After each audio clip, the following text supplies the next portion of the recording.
Elevator Systems, Bowen Family Systems Theory in brief for a life of learning. Welcome to Elevator Systems, the podcast that looks at ideas and concepts from Bowen Family Systems Theory in brief and understandable ways.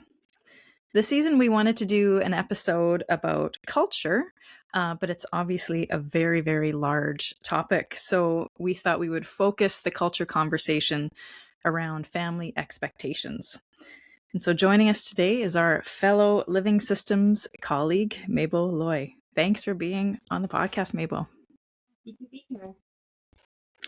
So before I jump into the bio that you sent me, Maybo, I wanted to do a little shout out to the work that you do for the podcast, because you are the designer of our podcast logo and you share all of the posts and promos on Living Systems social media. So thanks for all the behind the scenes things you do.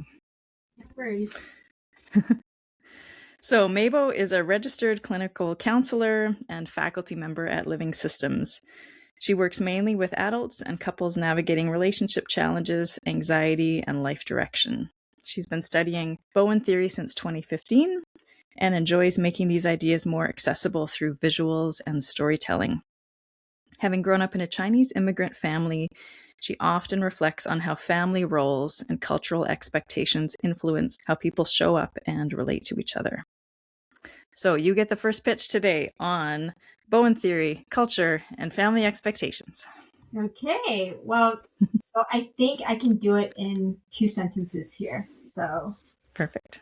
I think of family expectations as a narrative that gets passed down through generations.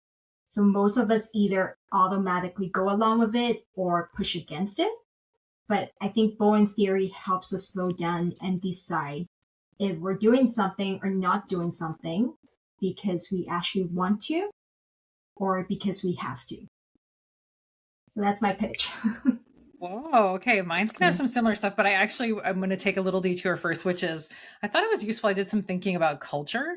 So I'm gonna pop in a definition, Dixie. I hope I'm not stealing your thunder of culture that I found, which is a system of collectively held values, beliefs, and practices of a group which guides decisions and actions in patterned and reoccurrent ways. It encompasses the organization of thinking, feeling, believing, valuing, and behaving collectively that differentiates one group from another. And it was interesting as I looked up the definition of culture, the other idea of culture, the verb, like a culture in biology, came up that I'm going to plant in people's thinking here, which was maintaining either tissue, cells, or bacteria in conditions suitable for growth. So I thought, what an interesting thing to plant into this discussion today. But my pitch is just a sentence, and it's going to have some similarities to Maybo's, which is, I think expectations around our actions are guided by a level of understanding that we have about our ancestors, our circumstances, and our environment, which interacts with our level of acute and chronic stress. So that's my pitch on family expectations. Okay. Well, my pitch starts with words that are not my own. I'm watching that love story show on Disney Plus about JFK Jr. and Carolyn Bessette Kennedy. And just in the episode I watched yesterday, Carolyn's mom asks, "Who is he?" meaning JFK Jr. Who is he? I don't think he has any idea. All he knows is who he's supposed to become. And so my pitch would be, who are we as individuals in our family? And every family will have some definition of what a good life is. But family expectations aren't just about what a family expects. They're about how those expectations are lived out. And I think Bowen Theory is a way to look at the process behind the expectations, and especially how anxiety and maturity influence the level of pressure to follow whatever the family way is. Okay, 3. Sorry, Katie. Katie always wants less other pitches. I have 3 short ones from the Murray Bowen Archives, and I'll link to where it is, from Dr. Bowen. No one except an individual will ever find one's way through the conglomerate that is the family, in which groupness and secrets and common denominators fill the air. As soon as the individual externalizes private ideas and actions to someone else, even a trusted ally, it becomes group stuff. From Dr. Michael Kerr in Bowen Theory Secrets, culture might best be thought of as the content of a society's beliefs, principles, and values. Differentiation is about how people acquire those ideas, whether thoughtfully or passively, and their flexibility in living them. And then there's an article which I will link to from Peggy Chan, and it's that New Zealand, Australia Family Therapy Special Journal of Edition. Family Therapy. Yes, thank you. So I'll link it below, but an article from Peggy Chan in which she says, in both Western and Asian families, there are individuals and families who are more adaptable and better functioning, and those who are more anxious and less adaptable and flexible and functioning. Bowen Theory can be a useful tool for helping individuals practice cultural expectations maturely and flexibly, benefiting both the individual concerned and the family group. Okay. What do we all notice in all those pitches? What stands out, Maybo? The first thing when I think about family expectations is that I don't think it comes out of nowhere. And I think that's kind of the theme that I'm seeing as we talk about the different pitches. Maybe the reason why your parents really want you to get into university is because they never got the chance to, and it limited their chances of finding a good job. Or maybe you're expected to take care of your elderly parents because that was also what your grandparents' expectations of your parents were. So I think the one Bowen concept that comes to my mind first is the multi-generational transmission process. Yeah. Yeah. And I think the usefulness in that maybe was it picks up how this exists kind of without words, right? This is existing below the surface and people's responses to one another and what's taken with. But I liked your use of the word story. I had that there and then I changed my mind, or narrative, I think you said, because I do think I get interested in how these ideas are communicated and then, people's response to it, right? When you're sitting in a room and someone's talking about their parents, I, as a child, am having that experience and I'm interpreting it in a certain way. I'm reading a lot more than the words. I'm reading the body language, how it's being communicated. And so I think that automatic part is useful. I appreciate that multi-generational process that comes down, throughout the family. Mm-hmm. And, I don't think, because I think sometimes when we talk about family expectations, there's almost like a negative connotation. But I don't think there's anything wrong with having expectations of others.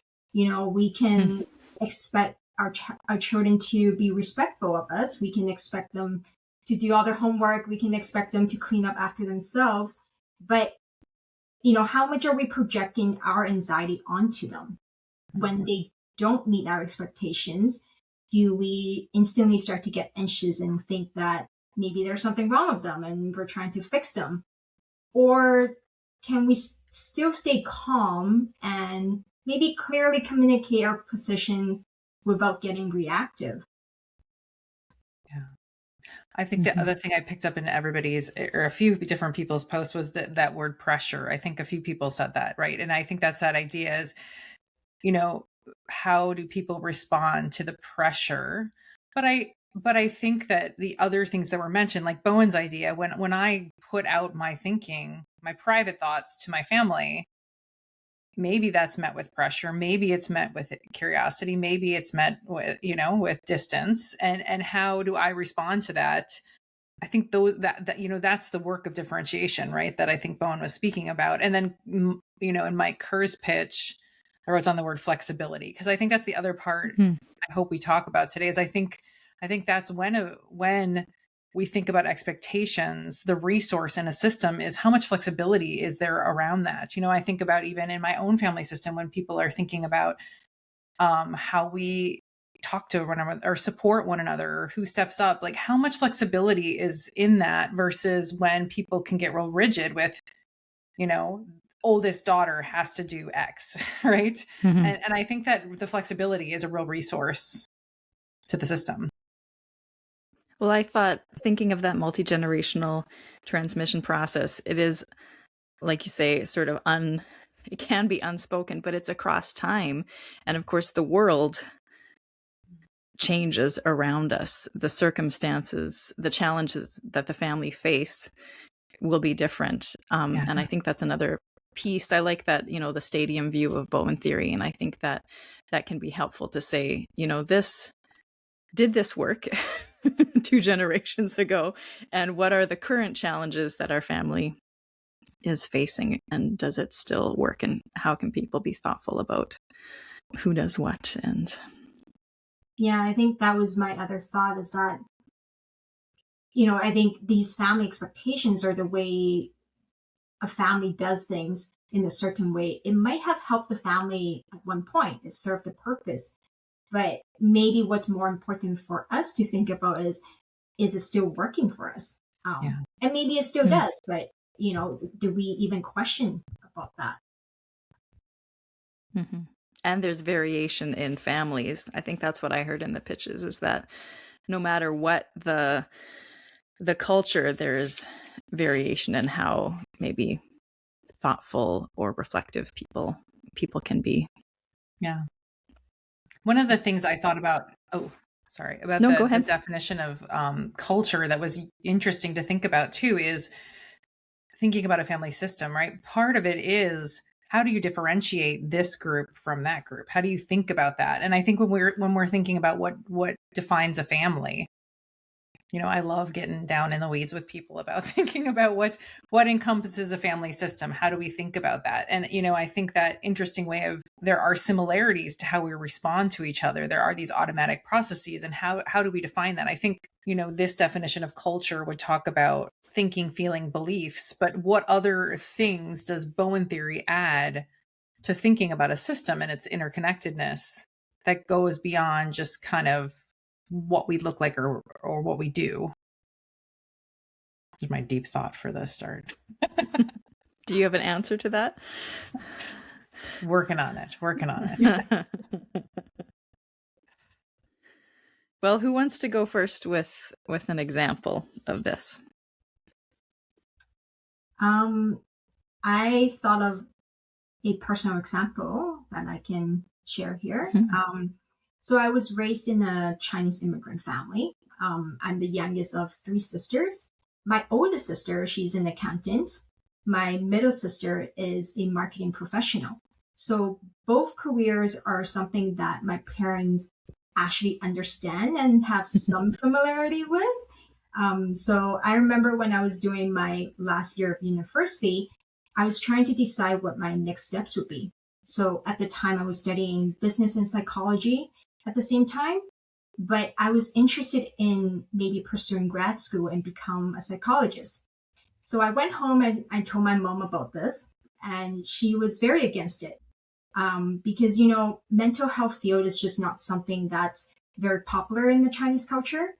And maybe it's getting better now, but here we're talking about 16 years ago.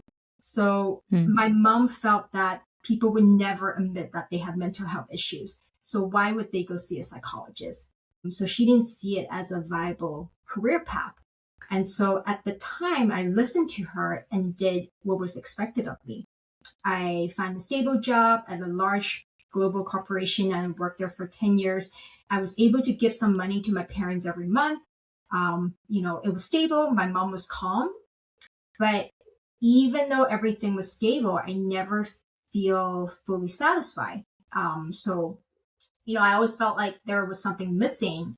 So it wasn't until maybe midway that I decided to really listen to my inner voice and started to pivot and started to pursue counseling. But even though I made that decision, throughout that journey, I remember there were so many times I would get worried about my mom worrying about me. I was worried that I would not be able to provide for my parents financially anymore. I was worried that my family would never take me or my career seriously. So there were a lot of internal struggles. And I think that is sort of the work of differentiation when I think about how you navigate family expectations and cultural norms.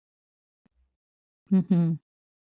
And across time, or these days, what is it like in the family in terms of your vocational choice?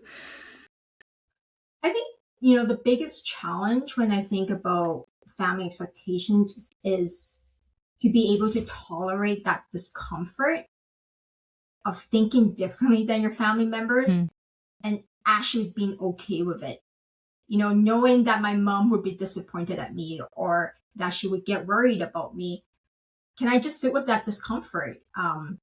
Not trying to convince them, not trying to please them, not getting upset about their reactions, but just being okay with being different. And, again, that's differentiation. And I think it's an ongoing process. Even to this day, I still get, there are times where I still get worried about how my mom thinks about me or if she's worried about me.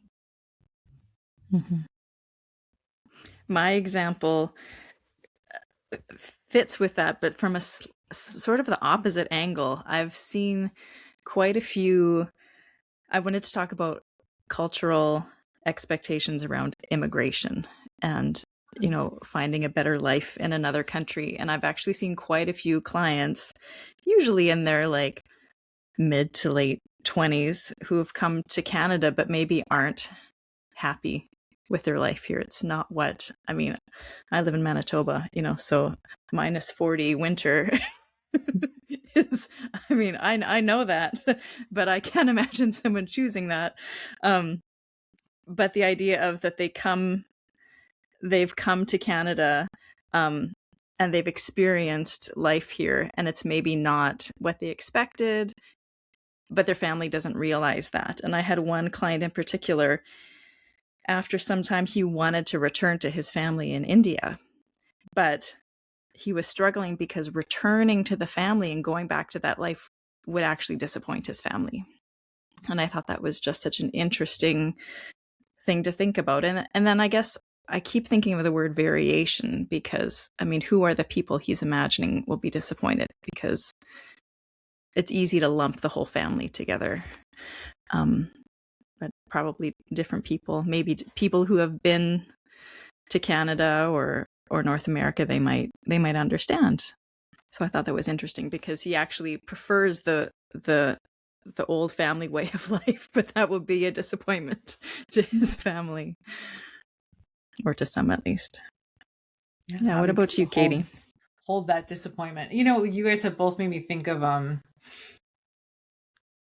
maybe we'll talk more about it, but I'm thinking of what's the difference when someone has more of a choice or more opportunity versus when someone doesn't. And, I just got back from a trip to Scotland where I looked at a lot of old buildings. I heard a lot about kings and queens and I was just interested in the expectations of people based on where they were born into, right? It got me really thinking about that, and how you were born and the circumstances you were born into dictated so much of your life, including, your name. Like the history of many European names are like son of baker, or, where really literally your name is dictating your life, from like a queen or a baker. And I was thinking, I read a lot because we were in Scotland about, people who royalty from the time they were babies, right, were dictated into this life that they didn't have a lot of opportunity. So it got me thinking about how much of that has changed today. I think Bowen Theory would say, Bowen has that famous saying, right, you're dealt a hand of cards, what are you going to do with it? Just mutilated his actual statement, but that was kind of the idea. But how many rules or are there for how people should behave? And how do we look at people who push back on that throughout history? That was the part of what I was thinking about with this, going back to Maybo's talking about narrative and story, right? People could do the same actions and come out as a hero or a villain, right? Based on how the system interprets that behavior. And so I got just really interested in thinking about that lens of in a family, who do we look at as rebels or black sheep, could also be innovators, or the heroes in the family. And I think, just how do you get clear in a system about what are the expectations? What does this family believe? What does this family culture or the culture that I come from believe? And then how are my ideas similar or different to that. So I think it was less of an example more than just a reflection of, that good idea of how do we reflect on who I am, what I believe, what I stand for, what I will or will not do. And then what does one do with that? I think society and family will have ideas about what you decide. And then how do you respond to those ideas? And I think just staying open that some people will respond with continuing the course and kind of pushing against the system. And maybe some people will decide to go along for various reasons. And, I think that theory can just give me some way to think about that for myself and in my own family system, as well as when I'm sitting with other families. So it was just really cool to think about that. And then I have a little nerd out if people want to nerd out with a little I don't know. Would either of you have stuff to think about around those ideas of how we're always up against this? And I think going along is not always a bad thing, but are we being thoughtful about it? Because I think oftentimes it's quite automatic for us, where we don't want to stir the pot, we don't want to have conflicts, and so we feel like we have to go along with it. But I think there is also a space for, we go along with it because we choose to do that. Right? Yeah. And we learn. I mean, this was where my nerd out. I'm reading Sarah Blaffer Hardy's book, Father Time, in preparation for the Chicago conference, which I could say more about. But I took this quote where she's comparing apes and humans and how they learn from others. And she says, little humans are the stars, mentalizing the thoughts and emotions of others earlier than apes. Over time, they only get more interested in doing so and better at it. So I think, how from infancy and evolutionarily, we're so wired in to look to our caregivers and learn about ourselves through looking at those caregivers. And I just think it gives us a sense of how automatic this can be, through the generations.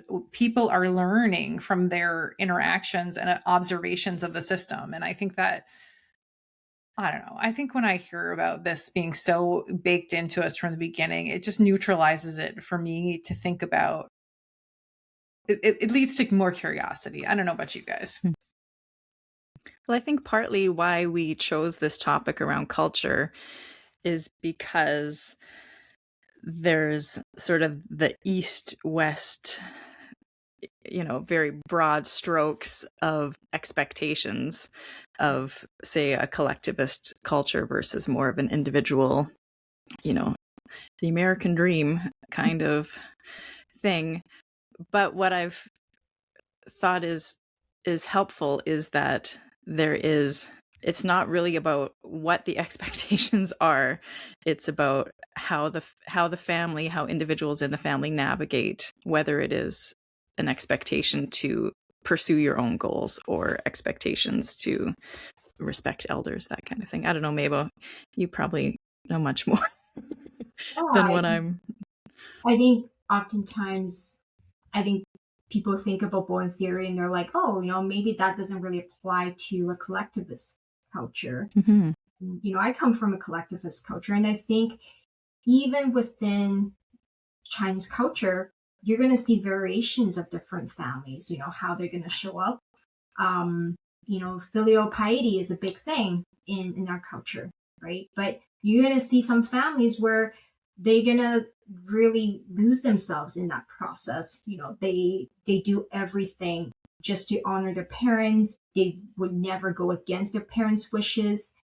They would feel guilty for even doing anything that's kind of against their wishes.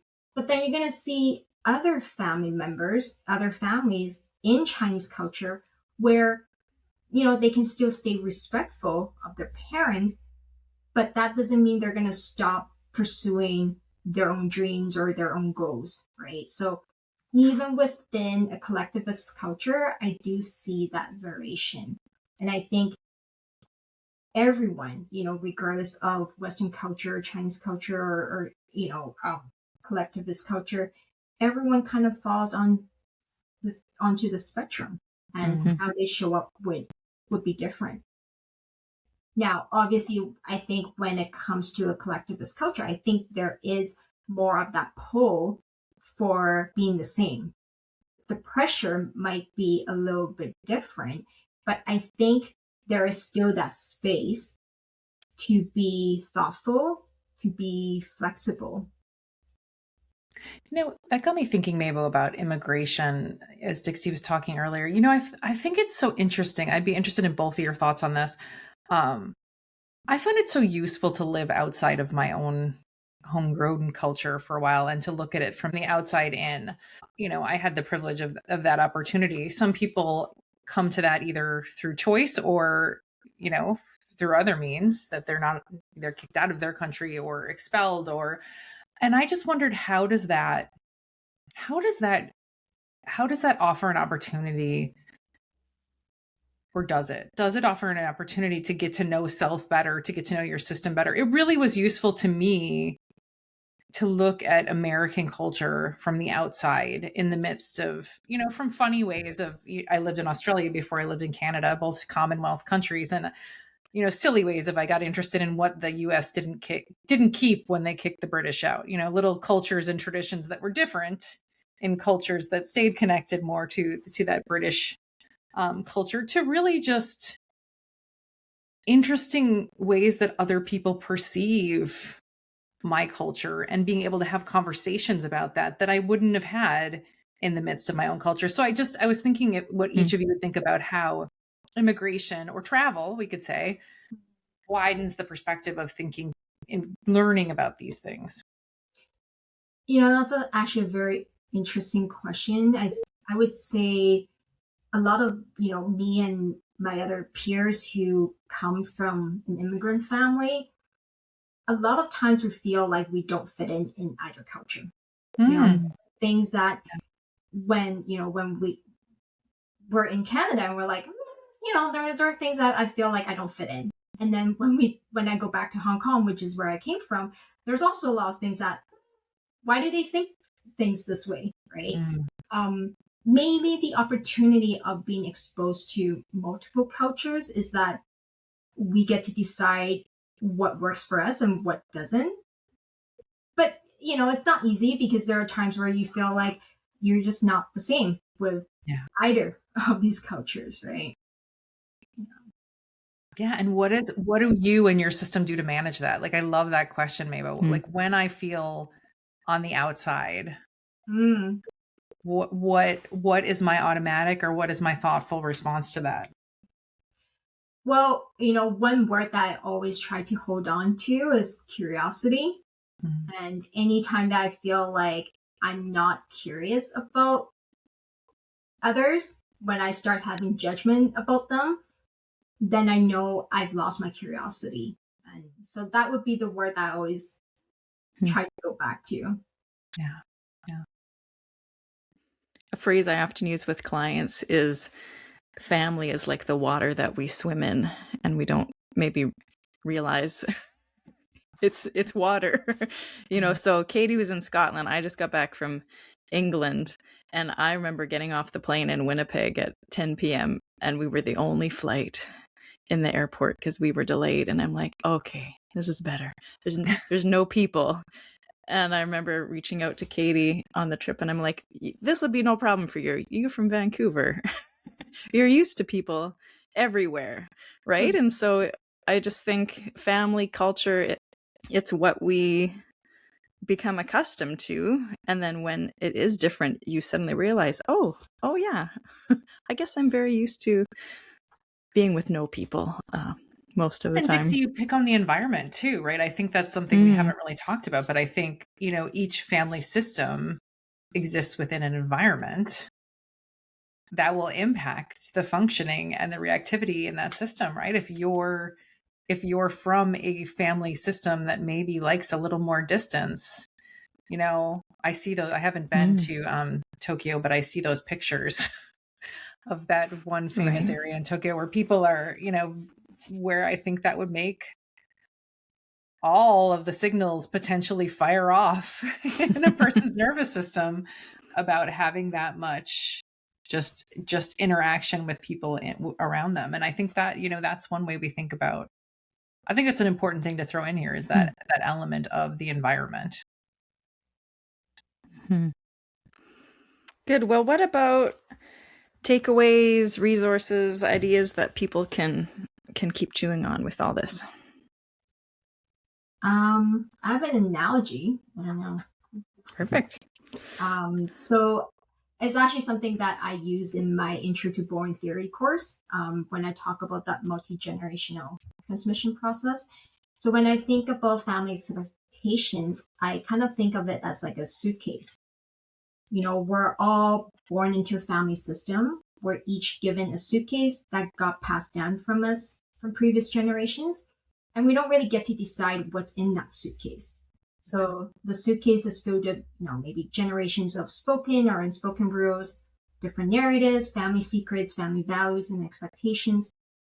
And many of us go through life without even being aware of what's in the suitcase or even trying to unpack some of these things. So my question, and maybe something that I would encourage all of us to think about, is what would you want to be in your suitcase going forward? We get to decide what we want to leave behind in the suitcase or continue to carry forward, or maybe even pass on to the next generation. So what would you want to be in your suitcase would be my parting question for everyone. Excellent. As you were speaking of filial piety before, I was thinking about, at some point, that younger generation becomes the older generation. And do things change in terms of what's in their suitcase, sort of the content of the expectations? Yeah, I like that. What about you, Katie? So what Maybo was just talking about made me think of Kathleen Smith's most recent, maybe it's not a recent newsletter about what would you put on the post, the 3x5 card of directions to aliens on how you functioned. I was thinking that would be another way of thinking about that, so sorry, I detour. I was thinking about just the usefulness and effort of getting to know your family history and the culture at which you came from, kind of knowing the challenges that the family has been up against, what they've overcome. I have never, met a person that has regretted diving into that and just learning a little bit more about the system. And I just, I think when I give a presentation, I often start with this piece of saying, we're all sitting in a room together because someone in our family system's history has overcome the challenges that they were faced with. And I think that's useful for us to orient ourselves to, is how did people come through those challenges? So, and how do you learn about watching that in the here and now with how your family is responding to the challenges it's faced with? I think there's usefulness to learn, even if they didn't do it the way you'd want to do it, right? I think there's still, I was listening to a podcast this morning during my workout that was talking about just the usefulness to learn through mistakes that others, yourself or others are with. They were just talking about a comedy troupe, and being in it together and witnessing mistakes and learning from them. A family system is that, right? We are a group that can interact to and learn from and get interested in how other people do it successfully, or when they aren't as successful in it. So it was a long-winded just encouragement to get to know your family system. One question back in the day that I would ask my clients, like in a first session, was, how did your family handle mistakes? How did your parents handle their mistakes, your mistakes? Great question. And not even like what were their mistakes, but was there room for being a human being, essentially? And how was that handled? Yeah. My takeaway, I think it's sort of all been covered, but my thought was like, this can be really obvious in some contexts, like what you were saying, Katie, around royal families or political families, the Kennedys, that kind of thing. So sometimes it's really obvious, these expectations and how they impinge, or the level of pressure, or what it takes to sort of break free from them, thoughtfully or not. But I was also thinking, like, this happens every day in the most subtle little, how long your conversation with your mother lasts, or what you're doing for the holidays. It's all in these little moments. And I think if people can really think about how would you define the expectation here? What do you assume is the family expectation? Is that actually the expectation? And what is your own sort of definition? I think just getting some clarity about that content, and then as well as the pressure or the level of thoughtfulness about it. I add one thing I forgot to say when you're thinking about your family history. I wanted to put another challenge out there, is to try and do it without the lens of your current time bias. Right. I think, one of the things when we look back at the actions of generations previous to us, we're looking at it from our knowledge of now. And how do we get more flexible when looking back at the past, even at what the choices our parents made, how we work to try and lift the bias. I think Maybo, your effort of moving it towards curiously is one way. I think we're all biased by the time that we exist in now. I mean, there's nothing that gets you clear in that by walking around old things and seeing, just the spaces that people lived in that is different than what we indoor plumbing. That's a real lovely resource in my life. But how do we really think about history without the bias of the time we're currently living in? That's the other challenge I wanted to make sure to throw in there. When the knowledge of all of humanity wasn't at our fingertips, or we didn't have ChatGPT to give us all sorts of options. I often think, like, when I was a kid, there was that bottom bookshelf in our basement with the World Book Encyclopedia from 1985, and that was where you would go to get your answers, dated as they were. But good. Well, any other final thoughts or comments? Or good. Well, thank you for being part of the conversation today, Maybo. Thanks for having me. And now I will remind you that if you are interested in supporting this podcast, please click on the link and the actions that help it run smoothly to donate and support us through our Ko-fi link. Also, I wanted to make sure to say that if you're interested in learning more about Bowen Theory, Maybo mentioned that she teaches an Intro to Bowen Theory series. I will be teaching a one-day Intro to Family Systems Theory in the summer. And so please head to Living Systems website to find that link. And also, if you want to see me present or meet me in person, as well as a few other guests who have been on this podcast in the past, on May 1st and 2nd, the Center for Family Consultation in Chicago is having a conference, which we will be presenting at. So you could have a chance to come out and meet us in person or see us online. So there's a few opportunities to get to learn more about Bowen Theory. Excellent. Well, I hope our listeners will do some of their own thinking about family and culture as you go out into your relationships. This podcast is produced by Living Systems, a nonprofit organization in Vancouver offering counseling and training programs in Bowen family systems theory across Canada.